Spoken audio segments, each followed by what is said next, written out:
Before I begin, as always, I want to say thank you to all of you who have supported Outlines through Patreon and Buy Me a Coffee over the past couple of weeks. Thanks in particular to my newest patron, Paul. My supporters are the reason why I can continue to produce the show, and I really couldn't do it without you all. This episode of Outlines contains descriptions of a crime which some people may find distressing, so, as always, listener discretion is advised. On Wednesday the 16th of October 1985, a coma patient at Wexham Park Hospital in Slough died a little more than 7 weeks after having sustained head injuries in a late-night attack in Maidenhead, Berkshire. 63-year-old Cyril Martin was a well-known figure around the town. During the days, he filled his time doing odd jobs and gardening, and every evening he could be seen by the old clock tower, close to Maidenhead station, cheerfully greeting the commuters and offering them weather reports, which were, people thought, better than those of the TV weathermen. After his murder, Cyril would be described as one of the town's best-known and lovable characters. He was homeless, it was claimed, by choice, and in 1985 he was sleeping in a derelict hut out the back of what had, until recently, been Maidenhead's art college. The art college, which still stands on Marlow Road, has been a Grade 2 listed building since 1980, and nowadays its late Victorian red brick facade and terracotta detailing feel out of place amongst the more modern, flat-fronted buildings which surround it. In October 1985, alongside an article about Cyril's death, a photograph was published. The caption read, "With friends, Cyril, photographed last year." The image itself shows Cyril with a flat cap on his head and round glasses, buttoned up in what appears to be a long coat and seated somewhere inside. He's leaning forward, one hand extending to where his friends, 2 dogs, their eyes caught in the camera flash, sit at his feet. Another photo shows his mother, 80-year-old Ellen, who stares sadly at the lens, her eyes wide, her worn-out expression enhanced by the slight tilt of her head. In her hand she holds a small photograph of a young Cyril in uniform. First, Ellen said, Cyril served in the Merchant Navy. Then, during World War II, he transferred to the Royal Navy, where he was made a petty officer. After his death, Detective Superintendent Roy Payne, the man leading the hunt for his killers, would say of Cyril, "He was a real character, and the fact that he lived a tramp-like existence makes not the slightest difference to our inquiries." When I started researching Cyril's case, I had 2 things to go on. One was a spreadsheet on unsolved murders published following a Freedom of Information request made to Thames Valley Police. It listed Cyril's name, police area, the murder weapon used, and the date, although, in an indication perhaps of the current status of his case, the date is a year out. The other source was the website unsolvedmurders.co.uk. The detail was brief. It read, "Cyril Martin was beaten to death with a blunt instrument." It was only when I really began my research in earnest that I realised the depth of Cyril's life story, and that how he became to be living what Roy Payne referred to as a tramp-like existence was in itself a whole other tale, one which can only be described as a tragedy. Because before Cyril Martin came to be living in a derelict hut behind an abandoned technical college in Maidenhead, he was a family man, devoted to his wife, with whom he had 6 sons. He had a job and a house, and then, in the words of his mother, his heart was broken and he went to pieces. The people of Maidenhead, who saw him every evening under the clock tower and took heed of his weather predictions, had no idea of the events which had led him there. Events which began 17 years earlier, on the 16th of February 1968. I'm Jess Carter, and this is the Outlines podcast.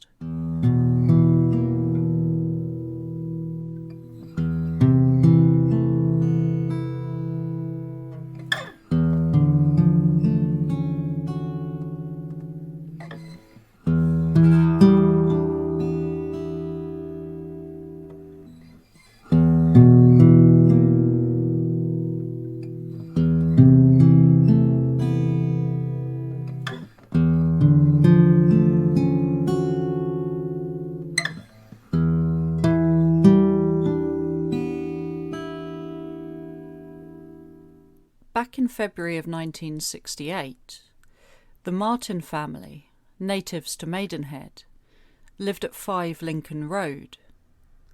Cyril and his wife, Beryl, were married in 1941, and a year later they welcomed the first of their 6 sons, all of whom would be born within 10 years following their marriage.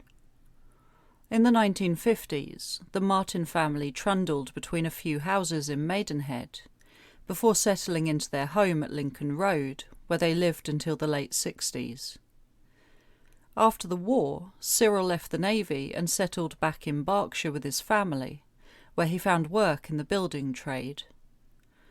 By 1968, the couple's eldest son was already 26, the youngest 17, and Beryl and Cyril were on the cusp of seeing all their children become adults, soon to start lives of their own. Then, on February the 16th, 1968, a murder occurred, one which appears to have changed everything for the Martin family. It was a Friday evening, and 69-year-old retired milkman Victor Keane was at home alone in his house on Holmanleys in Maidenhead, where he lived with his 24-year-old son David, a DJ, who worked in a dance hall in the nearby town of Slough. Mr. Keane had only recently retired from his job at Neville and Griffin Dairies.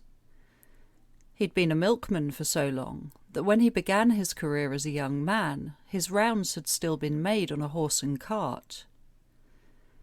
By the time he retired, though, the floats were electric.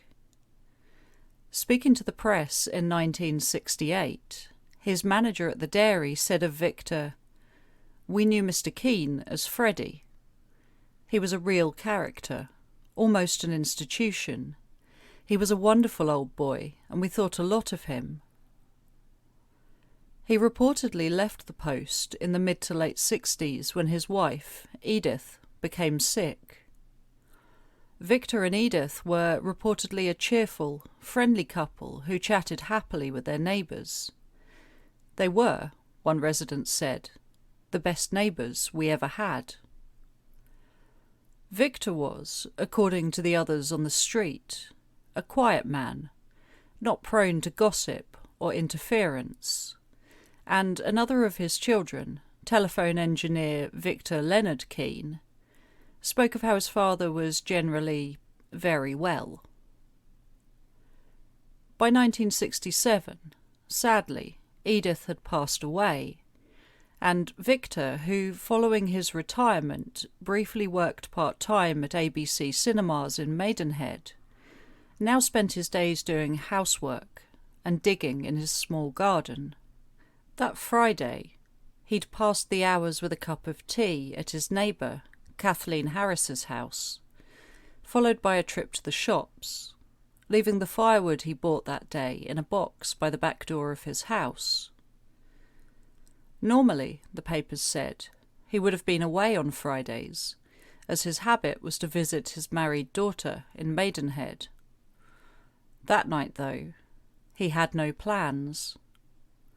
At around 7 p.m, 13-year-old Susan Tyrrell, who lived with her parents next door to Victor, called around to ask to borrow a shilling for the electricity meter, and Victor seemed his normal, cheerful self when he answered the door.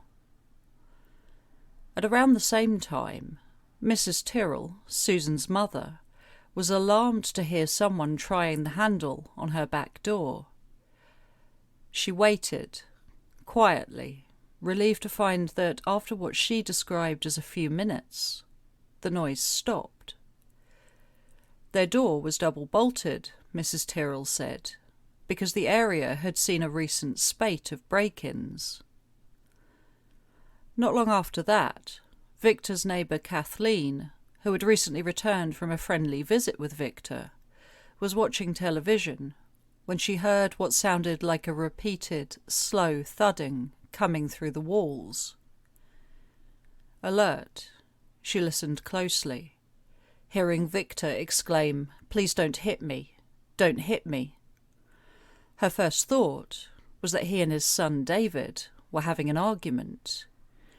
But then she realised she could only hear one voice coming through the walls.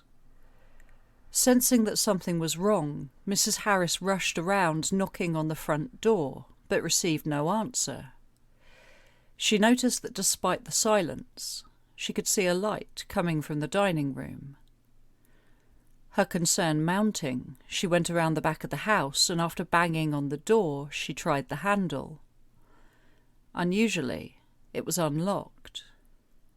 Mrs. Harris made her way into the kitchen, noting that the lights were on, both there and in the bathroom.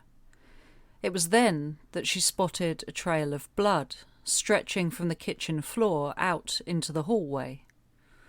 From the kitchen she went straight into the dining room, hearing nothing, but soon she noticed Victor. He was lying on his back near the fireplace, with blood on his face, hands, and clothing. Bending over him was a man of, Kathleen thought, around the age of 26. He was slim, with black hair and blue staring eyes. He wore a navy blue suit, a collar and tie, and brown gloves. The man grabbed Kathleen by the throat and took her into the hallway, where he threw her to the floor, while she begged him not to hit her. Kneeling by her side, the man asked her repeatedly where Victor kept his money. She told him that she did not know, requesting that he allow her to stand. The man agreed, but he grabbed her by the neck and led her back into the dining room. "Tell him to tell me where the money is," the man ordered again. Kathleen looked at Victor, who was, by that point, gravely injured, and said, "Tell me where the money is, Mr. Keene, or he might kill me." Victor managed to gesture to his wallet, saying, "It's lying on the table." It was said that Victor normally kept around £20 in the house, and added to that, the previous week he'd won on the football pools. It wasn't much cash, only about 38 shillings, but he'd been happy with the win, making sure to share the good news with his friends at the local pub that week. Kathleen grabbed the wallet and handed it to the man, who turned and ran from the house.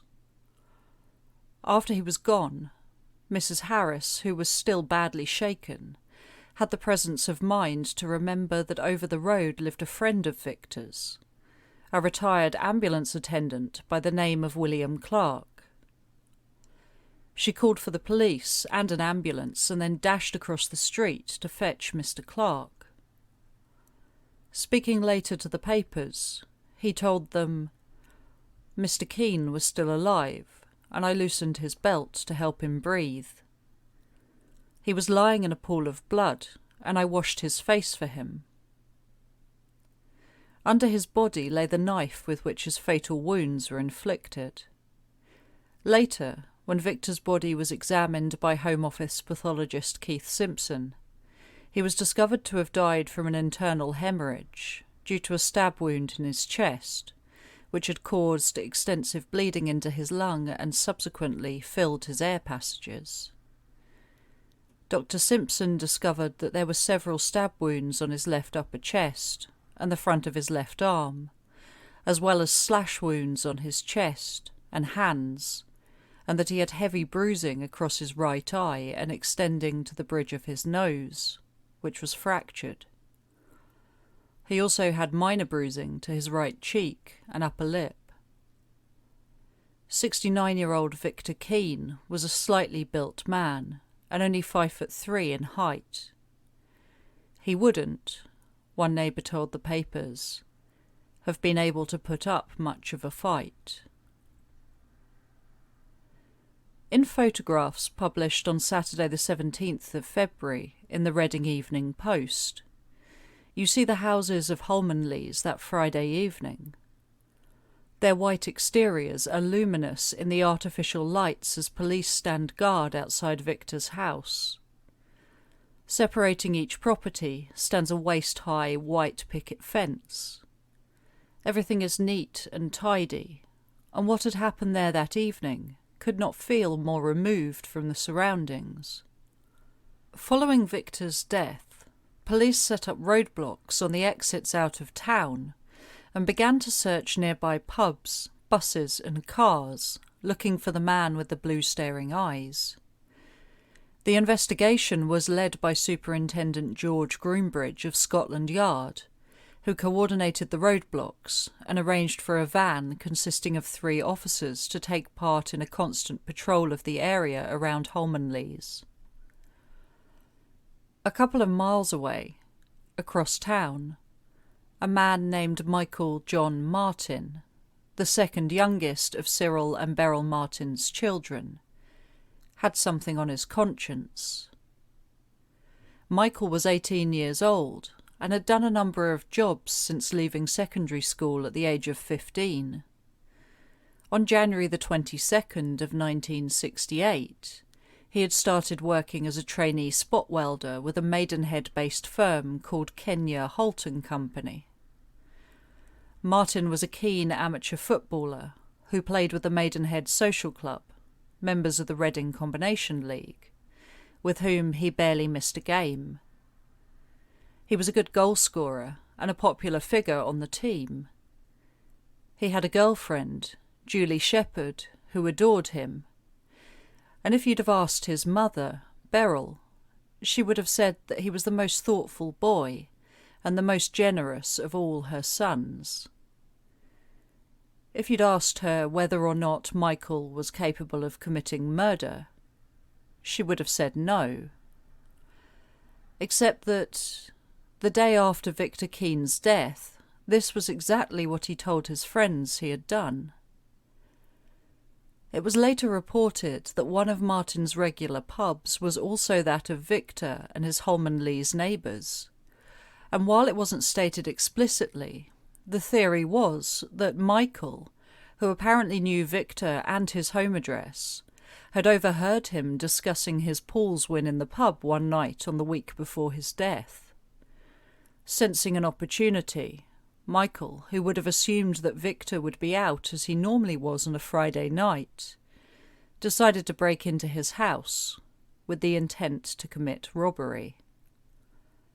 Following his confession, Michael's friends contacted the police, and on Monday the 19th of February 1968, just 3 days after the murder of Victor Keane had occurred, he appeared before magistrates to be formally charged with murder. Michael stood alone in court. He applied for neither bail nor legal aid and had no representation.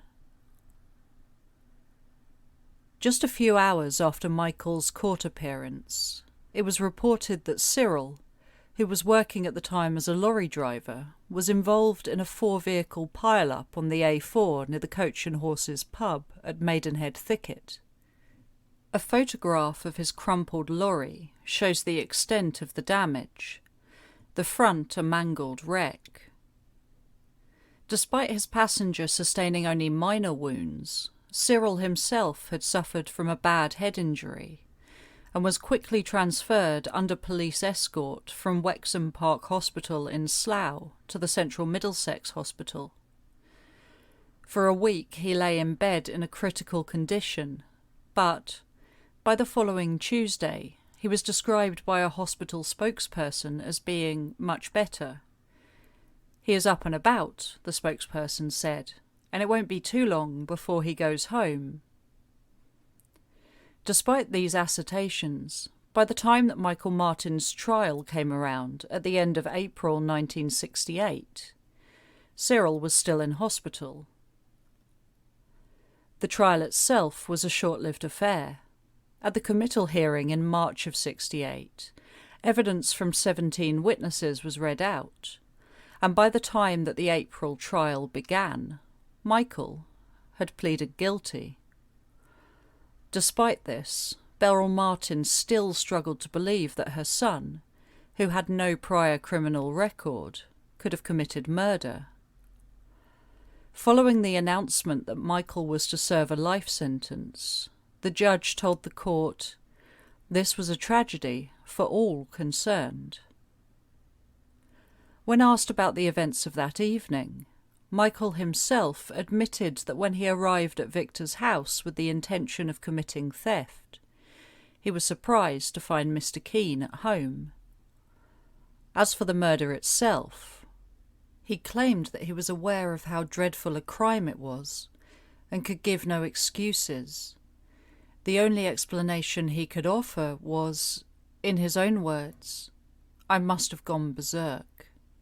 Not long after Michael Martin was sentenced, Cyril was finally well enough to return home from hospital, though, as his mother Ellen would later tell the papers, he never fully recovered, and just a couple of months later, in July of that year, another tragedy struck Cyril, when his wife, Beryl, who was only 46 years old, suddenly died. In recounting the story, his mother, who never once in her interview mentioned the murder of Victor Keane, said that following Beryl's death, Cyril was heartbroken. She said he never got over the death of his wife and went to pieces. His family broke up and he moved around between various digs and boarding houses. Eventually he started sleeping rough. His mother asked him to come and live with her, but Cyril preferred to stay on the streets. Summing it up, Ellen said, "Cyril loved his wife passionately, and his world was never the same after she died." 17 years later, on the 21st of August 1985, Cyril was discovered by builders in the derelict hut behind Maidenhead Art College. He was unconscious, laying in a pool of blood, and had a skull fracture. Taken immediately to hospital, police were initially unsure whether the injuries were accidental or as the result of an attack. By the following week, the official line was that Cyril Martin had been assaulted, and it was revealed that on the evening of his attack, Tuesday the 20th, he had been seen at around 10:55 p.m. leaving the Bell pub in King Street, Maidenhead. He was dressed in a worn donkey jacket and possibly had on a check cap and glasses. A little after that, he was seen again, this time 300 yards down the road outside the Brewer's Tea House on the High Street, not far from the Marlow Road Art College. He was in conversation with two men, and Detective Inspector Bill Holman told the papers that the police were anxious to trace them. As Cyril lay critically ill in London's Charing Cross Hospital, an urgent appeal was aired on the August's edition of Crime Watch. The programme showed the art college, its facade covered with scaffolding. A photograph of the hut in which he was sleeping that evening was briefly shown too. In the image, more scaffolding is visible through the jagged cutout in the wall where a door should have stood. The floor is filthy, and the ceiling no more than wooden boards held in place by long, narrow struts. If there was once a proper ceiling, it was no longer there. The programme itself speaks about Cyril's movements that evening, saying that, from the Brewer's Tea House, he would have walked under the A4 via the pedestrian subway which linked with Marlow Road, and then along a small half-hedged lined lane which ran along the side of the Art College. Despite the nationwide appeal for the two men seen with Cyril outside the Brewer's Tea House, they were never traced. By the end of August, Cyril's chance of survival was deemed to be slim, and he was transferred to Wexham Park Hospital, the same hospital in which he'd spent months convalescing following his crash 17 years prior. This time, though, he couldn't pull through, and he died on October the 16th, 1985. Following a post-mortem examination, the investigation, which had until then been working on the assumption, but with no proof, that he had been attacked, became a fully fledged murder inquiry. On Tuesday the 22nd of October, a fresh appeal was made of witnesses, and on the 23rd it was confirmed that the police believed the motive to have been robbery. They stated that Cyril had withdrawn his pension of £60 the day before the assault, and that when he was found, he had only £3 on his person. It was also revealed that Cyril, who had been subject to a beating as well as his head injuries, was probably asleep when the attack had begun. Evidently, this was a difficult case for the police. With so long passing between Cyril's attack and his death, and scarcely any witnesses to back up the timeline of that night, it must have been tricky to approach the investigation. Nevertheless, on Friday the 24th of January 1986, it was reported in the Reading Evening Post that a 28-year-old local man had been brought in for police questioning. 2 other men were also detained, although, by the time of the article going to print, they had already been released without charge. Sadly, this is the last information I can find on the investigation, and now, even when newspapers publish reports of unsolved crimes in Berkshire, what happened to Cyril seems to remain uncovered.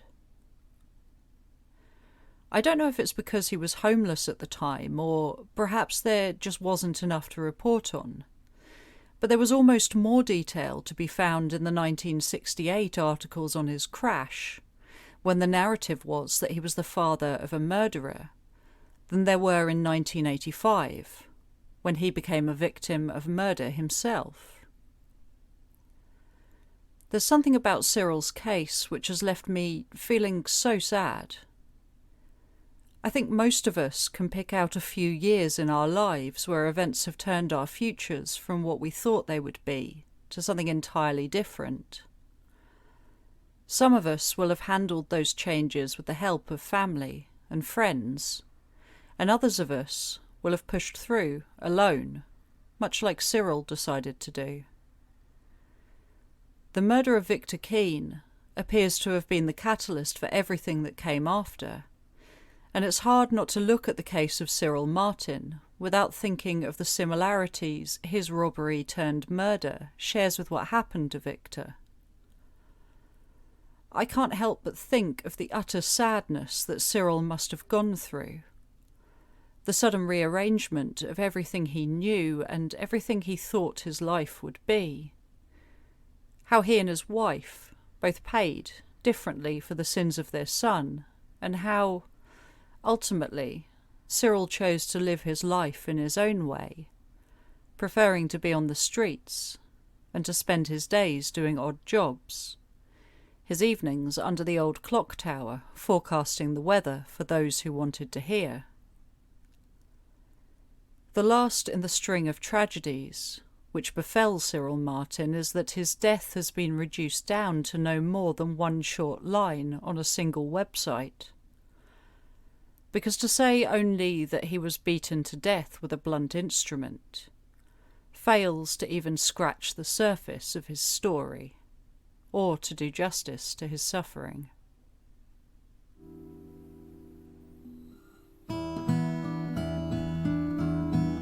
This episode of Outlines was researched, written, performed and produced by Jess Carter. The music was composed by Elias Hardy.